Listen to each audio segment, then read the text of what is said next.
Today I would like to talk to you about the Penn State In-Service Workshops in Astronomy.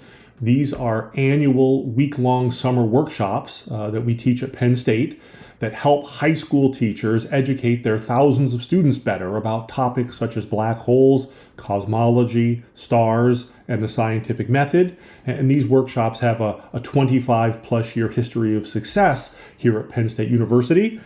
Today I'd like to tell you about the audience for these workshops. Here pictured is the 2023 workshop attendees.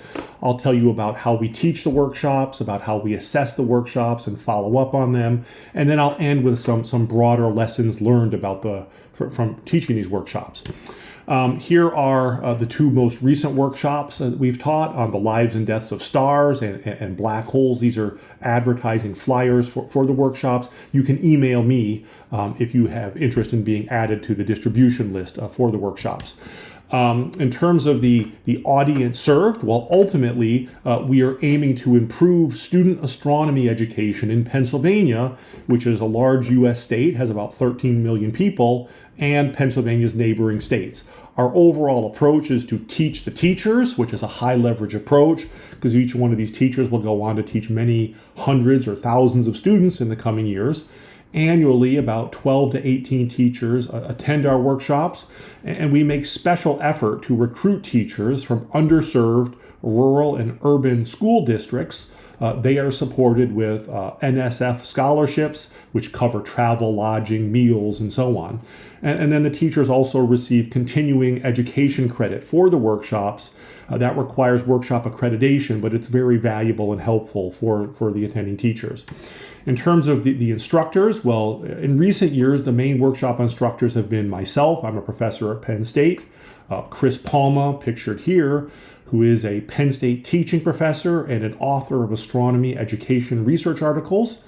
Glenn Goldsboro, pictured here, who is a master teacher of physics and astronomy at Pennsbury High School. He brings a critical perspective in making this the material we teach actually useful to the high school teachers.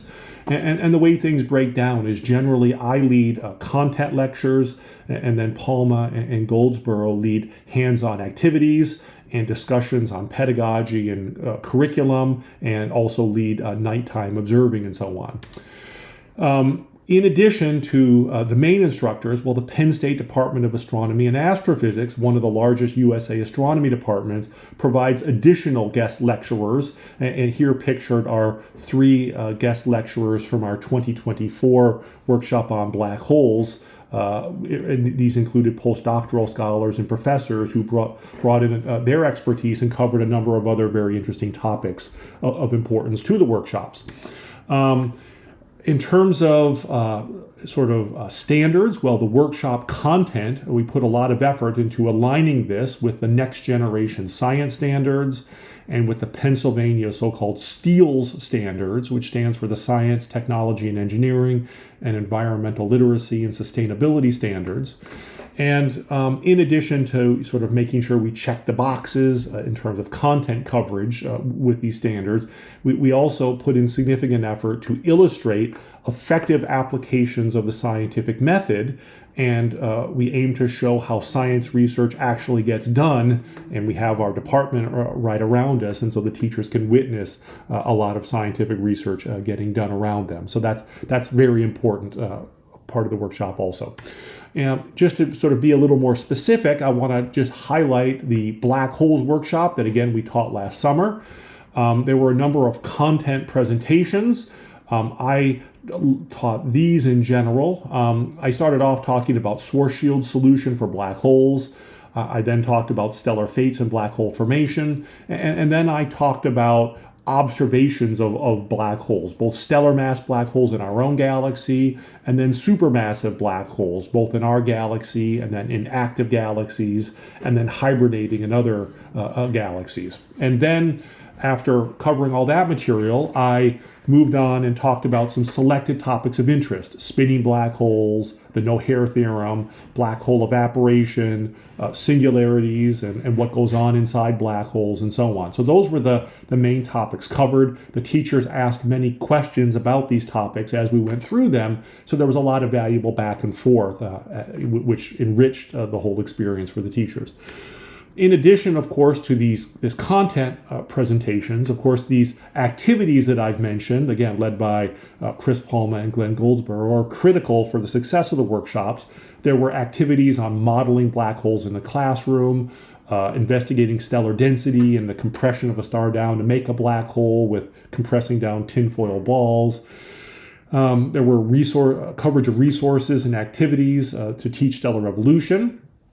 There were also tutorials on finding black holes in binary systems. There was a review of planetarium resources on black holes. There was also connections with the Sloan Digital Sky Survey. Here are the teachers holding their Sloan Digital Sky Survey plates that they learned all about, and they brought these back to their classrooms to teach their students about the Sloan Digital Sky Survey, also Rubin Observatory and other modern surveys. And then, of course, there's also rooftop observing. Here's an image of the teachers, I believe, observing the sun on the Davy Lab roof.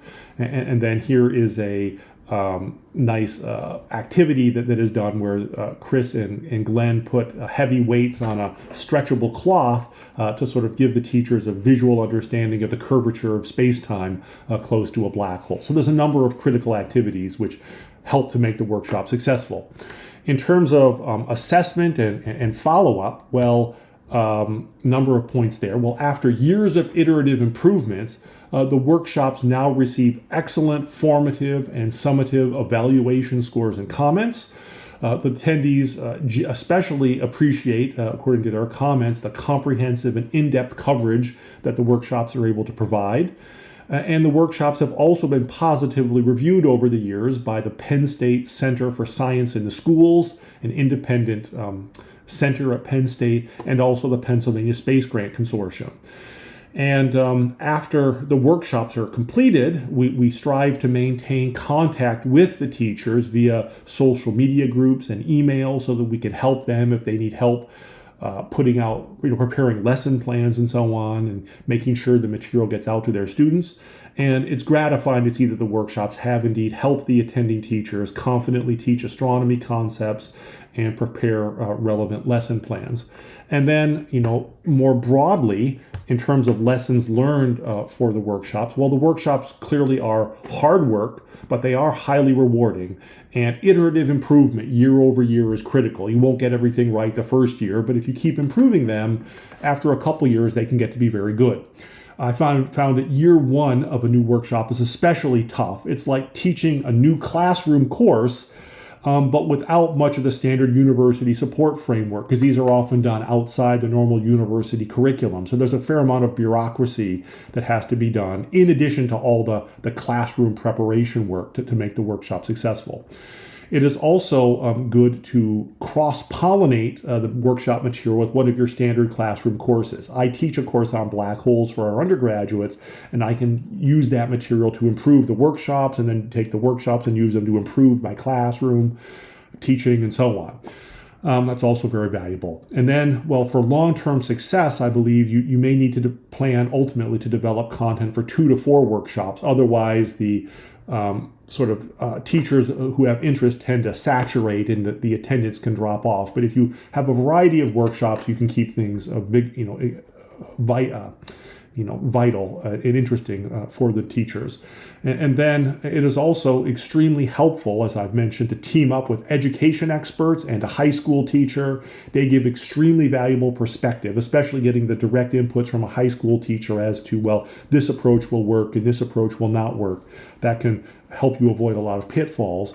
And then, of course, it takes an engaged department to sustain a workshop program more generally, at least in my experience. And so, reaching out to your colleagues in the department and your department head and getting them involved in the workshop can be extremely valuable as well. And then just to end, I would like to thank our sources of support, the National Science Foundation, the Penn State Eberly College of Science, specifically our Department of Astronomy and Astrophysics, and also the Penn State Bookstore through Barnes & Noble.